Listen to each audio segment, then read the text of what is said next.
Here in Canada, we generate the most waste per capita in the world. One of the reasons this is so problematic is because landfills emit methane gas, which traps 70 times more heat than CO2. In 2016, Waste Not Want Not was founded to help the Concordia community sort, compost, and reduce its waste. Since then, the Concordia community doubled their annual composting, and each Concordian reduced their annual overall waste by 16%.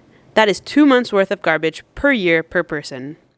Now, Waste Not Want Not has transformed into Enough, a B Corp company, to scale that waste reduction success beyond Concordia.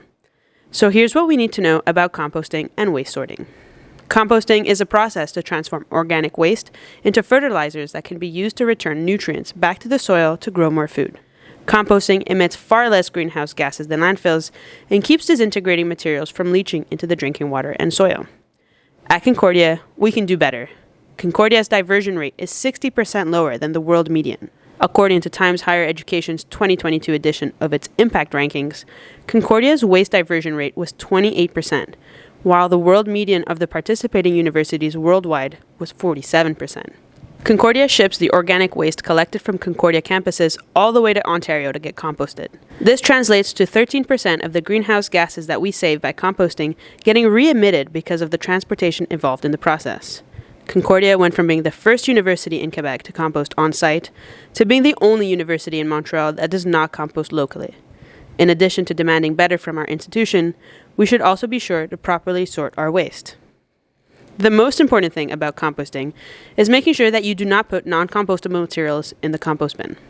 If this happens, the fertilizer becomes contaminated with plastic, which later gets into our food. So, no plastic or coffee cups. Let's be real. Have you ever been confused with your waste? I knew exactly what to do, but in a much more real sense, I had no idea what to do. Yes, it is confusing. So let us help you with the first small step. Here are some guidelines on where different types of waste should go. In the compost bin, we can put all organic waste, which includes leftover food and soiled paper. Similar issues about contamination exist for recycling. Only 9% of all discarded plastic actually gets recycled, because plastic is often used in composite materials, which is a difficult contamination to deal with. Here are the general rules then. Metal and clean paper can go in the recycling. For plastics, check the number on the bottom first. Plastics labeled numbers 1 through 5 can be recycled. But plastic number 6 should go in the landfill bin. So even though it has the recycling triangle, plastic 6 is not actually recyclable. Everything else, like styrofoam, things made of multiple materials, and anything you're not quite sure about, should go in the garbage. When in doubt, throw it in the garbage. It's better than risking contaminating compost or recycling bins.